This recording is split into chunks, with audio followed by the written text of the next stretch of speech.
सभी को जय मसीह की। Praise the Lord. परमेश्वर पिता का धन्यवाद हो आज सुबह के इस सुंदर समय के लिए जो प्रभु ने आज हमें जिंदों की जमीन पे जिंदा रखा है। मैं आज आपसे बात करना चाहता हूं, जैसा कि आपने देखा होगा थंबनेल में, परमेश्वर आपकी प्रार्थना का उत्तर क्यों नहीं देता है, आपकी प्रार्थना का उत्तर क्यों नहीं मिलता है। मेरे प्रिय भाई और बहनों, मैं आप सभी का स्वागत करता हूं अपने चैनल गॉड इज लव में। परमेश्वर पिता हमारी प्रार्थना का उत्तर क्यों नहीं देता है, इसके कई महत्वपूर्ण कारण हैं। मेरे प्रियो, ये आज आपका ही नहीं, बहुत सारे ऐसे लोग हैं जो हमसे पूछते हैं कि पास्टर जी आखिर ऐसा क्या कारण है कि हम लगातार काफी दिनों से प्रार्थना कर रहे हैं लेकिन हमारी प्रार्थना का उत्तर नहीं मिल रहा है। ऐसा क्या कारण है हमारे जीवन में, ऐसी क्या बातें हैं। वो कहते हैं परमेश्वर आपकी प्रार्थना का उत्तर देता है लेकिन हमारी प्रार्थना का उत्तर नहीं देता है, ऐसा क्या कारण है। मेरे प्रिय भाई और बहनों, मैं आपसे बताना चाहता हूँ कि परमेश्वर हर एक प्रार्थना करने वाले मनुष्य की प्रार्थना का उत्तर देता है। परमेश्वर कभी भी पक्षपात नहीं करता, परमेश्वर हर एक की प्रार्थना का उत्तर देता है। लेकिन ऐसा क्या कारण होता है कि परमेश्वर हमारी प्रार्थना का उत्तर नहीं देता, मैं आपसे इस विषय में बात करना चाहता हूँ। मेरे प्रियजन, इसके कुछ मूल कारण हैं मेरे प्रिय, जो मैं आपसे अभी चर्चा कर रहा हूँ। मेरे प्रियो, इसका मुख्य एक कारण ये होता है कि परमेश्वर हमारी प्रार्थना का उत्तर इसलिए नहीं देता क्योंकि बहुत बार ऐसा होता है कि परमेश्वर जब हम प्रार्थना कर रहे हैं, एक दिन, 2 दिन, 1 महीने, 2 महीने, 4 महीने और साल भर, 2 साल लगातार ऐसी ही प्रार्थना करते जा रहे हैं लेकिन हमारी प्रार्थना का उत्तर इसलिए नहीं मिलता है। इसका कारण ये होता है कि परमेश्वर हमारी लाइफ से एक बड़ा काम करना चाहता है, हमारे जीवन में एक बड़ी गवाही बनाना चाहता है। इस वजह से परमेश्वर हमारी प्रार्थना का उत्तर हमें तुरंत नहीं देता है। लेकिन मेरे प्रियो, जब हम लगातार निरंतर प्रार्थना करते रहते हैं तो एक समय ऐसा आता है जब परमेश्वर हमारी प्रार्थना का उत्तर देता है और हमें हमारी मांगी गई चीज़ों से परमेश्वर हमें तृप्त करता है। जो हम मांगते हैं प्रभु हमें उस चीज़ से पूरा कर देता है, वो चीज़ हमें दे देता है। लेकिन मेरे प्रिय, बहुत बार ऐसा होता है कि जब हम मांगते हैं और हम प्रार्थना करते हैं तो हमारी प्रार्थना का उत्तर इसलिए नहीं मिलता है क्योंकि वो समय नहीं होता है, वो निश्चित टाइम नहीं होता है जिस समय वो उत्तर देने की जरूरत है। इसलिए परमेश्वर क्या करता है, हमारे प्रश्नों का उत्तर, हमारी प्रार्थना का उत्तर उस समय नहीं देता है। लेकिन जो करेक्ट समय आता है तो परमेश्वर हमारे प्रश्नों का, हमारे प्रार्थना का उत्तर देता है। ये कारण ये है मेरे प्रियो। और ये बात मैं आपसे ये भी कहना चाहूँगा कि प्रार्थना का उत्तर हमें इसलिए भी नहीं मिलता है, बहुत बार हम इस तरीके से हम विश्वास के साथ प्रार्थना नहीं करते हैं। बहुत बार हम विश्वास के साथ प्रार्थना नहीं करते हैं। ये भी एक ऐसा कारण है मेरे प्रियजन कि परमेश्वर हमारी प्रार्थना का उत्तर देना तो चाहता है, परमेश्वर हमारी प्रार्थना को सुनना तो चाहता है, लेकिन हमारे विश्वास के साथ ना की गई प्रार्थना की वजह से हमारी प्रार्थना का उत्तर नहीं मिलता है। हम मांगते तो हैं लेकिन हमें विश्वास नहीं होता है कि मिलेगा या नहीं मिलेगा, ऐसी भावना होती है। बहुत सारे लोग ऐसे कलेशिया में आते हैं और बहुत सारे लोग हमसे भी बात करते हैं। वो लोग लगातार मांगते रहते हैं लेकिन उनको विश्वास नहीं रहता है कि मुझे मिलेगा। मेरे प्रिय, जब हम विश्वास के साथ मांगते हैं, विश्वास के साथ हम प्रार्थना करते हैं तो परमेश्वर हमारी प्रार्थना का उत्तर जरूर देता है और हमारे प्रश्नों का जवाब देता है। क्योंकि परमेश्वर के वचन में लिखा है, तुम्हारे पुकारने से पहले मैं तुम्हें उत्तर दूंगा, तुम्हारे मांगते ही मैं तुम्हारी सुन लूंगा। तो परमेश्वर का कलाम कहता है आकाश और पृथ्वी टल सकता है लेकिन प्रभु के कलाम में लिखी गई एक बिंदु और एक मात्रा बिना पूरा हुए नहीं टलेगा। तो मेरे प्रियो, ऐसा कैसे हो सकता है कि परमेश्वर अपने प्रार्थना करने वालों की प्रार्थना का उत्तर ना दे। यशायाह की पत्री भी यह सिखाती है मेरे प्रियजन।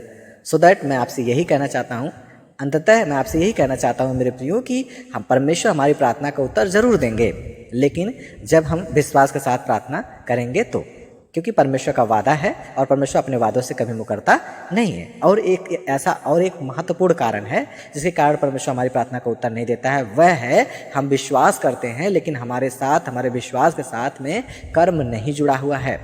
हम क्या करते हैं, हम प्रार्थना करते भी हैं और हम पाप भी करते हैं, हम बुराई भी करते हैं और भलाई भी करते हैं, प्रभु के साथ में भी चलते हैं और हम शैतान के साथ में भी चलते हैं, प्रभु की मेज से भी खाते हैं और शैतान की मेज से भी खाते हैं, प्रभु का कहना भी मानते हैं और शैतान का कहना भी मानते हैं। लेकिन मैं आपसे कहना चाहता हूँ, अगर आप शैतान का कहना मानते हो तो आप प्रभु का कहना नहीं मानते, और अगर आप प्रभु का कहना मानते हो तो आप शैतान का कहना नहीं मानते। लेकिन आज बहुत सारे लोग हैं वो इस तरीके से हैं, जैसा प्रभु यीशु मसीह कहता है कि तुम ऐसे ना बनो, तुम ऐसे नल के समान ना बनो कि जिसके मुंह से खारा और मीठा दोनों प्रकार का पानी निकलता है। तुम ऐसा नल बनो जिसके मुंह से या वो जो है या तो खारा या तो मीठा पानी निकलता हो। प्रभु का कलाम इस तरीके से सिखाता है। लेकिन मेरे प्रियजन, आज हम विश्वास करते हैं लेकिन विश्वास के साथ हमारे साथ कर्म नहीं जुड़ा है। हम विश्वास करते हैं कि हम इंजीनियर बनेंगे, हम विश्वास करते हैं कि हम कोई अधिकारी बनेंगे, लेकिन मेरे प्रिय, जब हम उसके लिए पढ़ाई नहीं करते, उसके लिए हम तैयारी नहीं करते तो परमेश्वर क्या हमारे प्रश्नों का उत्तर देगा? क्या हमारी प्रार्थना का उत्तर हमें मिलेगा? हम चाहते हैं कि हमारा घर बन जाए, हम चाहते हैं कि हम अच्छे ओहदे पे चले जाएं, हम चाहते हैं कि हमारा बिजनेस अच्छे से चले, लेकिन उसके लिए क्या हम जी तोड़ जब मेहनत नहीं करेंगे, हम उसके लिए कर्म नहीं करेंगे तो मेरे प्रियजन, क्या हमारी प्रार्थना का उत्तर हमें मिलेगा? मेरे प्रियजन, ये कुछ मुख्य मुख्य कारण है। मेरे प्रियजन, विशेषकर यही बातें हैं। इन सारी बातों में, सारी बातों का निचोड़ मैं आपको यही कहना चाहता हूँ, जब हमारी जो प्रार्थना विश्वास के साथ की जाती है, जब हमारी प्रार्थना भरोसे और विश्वास और कर्म के साथ जुड़ी रहती है, तब हमारी प्रार्थना का उत्तर हमें ज़रूर मिलता है और परमेश्वर हमारी प्रार्थना का ज़रूर जवाब देते हैं। क्योंकि परमेश्वर ना तो अंधा है ना तो बहरा है। परमेश्वर मूर्ति नहीं है कि जो ना कि सुनता हो।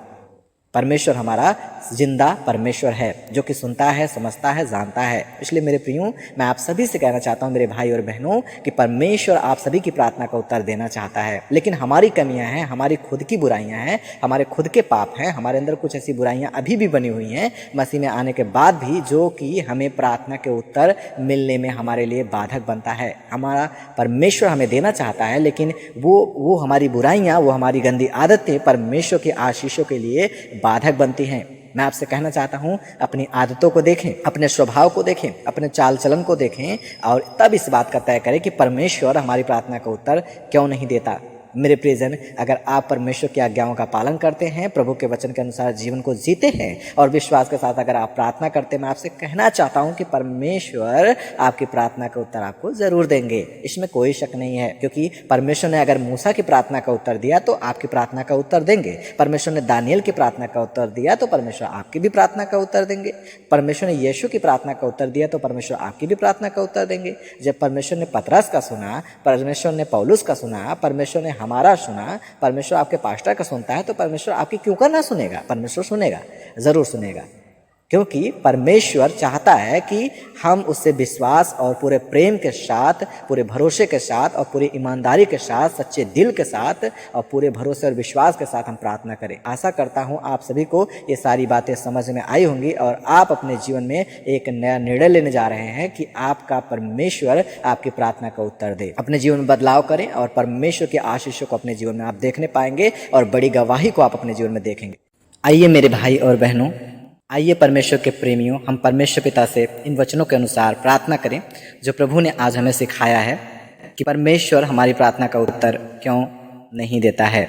परमेश्वर पिता, हम आपको धन्यवाद देते हैं प्रभु, आपके महान प्रेम, दया और करुणा के लिए। पिता परमेश्वर, दिल की गहराइयों से हम आपको धन्यवाद देते हैं, क्योंकि आप हमसे प्रेम करते हैं मेरे प्रभु, और आपकी योजना भलाई की योजना है। हम विश्वास करते हैं पिता परमेश्वर, आप हमारी प्रार्थना का उत्तर देने वाले परमेश्वर हैं, और आपने जैसा वचन में वादा किया है मेरे खुदावंद, यशायाह की पत्री में लिखा हुआ है, तुम्हारे पुकारने से पहले मैं तुम्हें उत्तर दूंगा, तुम्हारे मांगते ही मैं तुम्हारी सुन लूंगा। जैसा प्रभु आपके वचन में लिखा है, तुम्हारे पुकारने से पहले मैं तुम्हें उत्तर दूंगा और तुम्हारे मांगते ही मैं तुम्हारी सुन लूंगा, उस वचन के अनुसार प्रभु मैं दुआ करता हूं प्रभु, हर एक भाई और बहन पिता परमेश्वर जो इन वचनों को सुने हैं पिता परमेश्वर, हम चाहते हैं खुदावंद हर एक जो अपने जीवन में इन वचनों को लागू करते हैं पिता परमेश्वर, और इन वचनों को अपने जीवन में एक शिक्षा के तौर पर लागू करते हैं मेरे राजा, मैं उन सभी के लिए दुआ करता हूँ पिता परमेश्वर, तू उनकी प्रार्थना को सुने मेरे प्रभु, तू उनके प्रश्नों का उत्तर दे, उनकी प्रार्थना का उत्तर दे मेरे प्रभु। जिस कष्ट और परेशानी और जिस दुख में प्रभु वे पड़े हुए हैं, यीशु मसीह नासरी के नाम में वे आजाद हो जाएं प्रभु, तेरी शांति तेरा आनंद उनके जीवन में बढ़ता चला जाए यीशु मसीह के नाम में।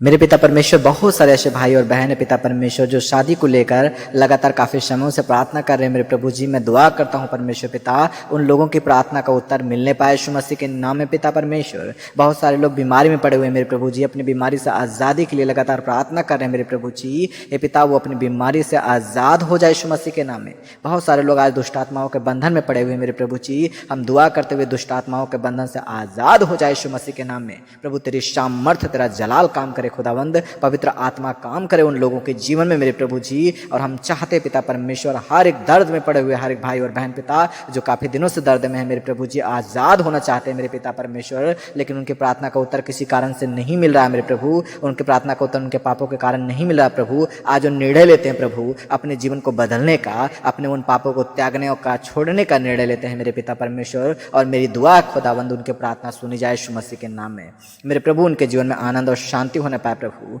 आज बहुत सारे लोग पिता परमेश्वर गंदी बुरी आदतों में पड़े हुए हैं प्रभु जी, दुआ करते हुए अपनी गंदी बुरी आदतों से आजाद हो जाए यीशु मसीह के नाम में मेरे पिता परमेश्वर हर एक के जीवन में अद्भुत मिरेकल करे मेरे प्रभु जी, हर एक के जीवन से बड़ी गवाही बनाए मेरे राजा, क्योंकि तू दया करने वाला परमेश्वर, रहम करने वाला परमेश्वर, पापों को क्षमा करने वाला परमेश्वर, हालात बदलने वाला परमेश्वर है मेरे पिता। मैं दुआ करता हूँ पिता परमेश्वर, हर एक की प्रार्थना का उत्तर प्रभु यीशु आपके प्यारे और मीठे नाम में मिलने पाए सदा। मेरे खुदाबंद हम धन्यवाद देते हैं प्रभु, यह विश्वास करते हैं सब कुछ तूने पूरा किया है, हमारी प्रार्थना का उत्तर हाँ और आमीन में दिया है। विश्वास के साथ यह दुआ परमेश्वर आपके प्रिय बेटे प्रभु यीशु मसीह के प्यारे और मीठे मधुर नाम में मांगते हैं, सुने पिता दया से कबूल करें, आमीन। Thank you for watching this video. If you enjoyed it, please hit the like button and the bell notification icon.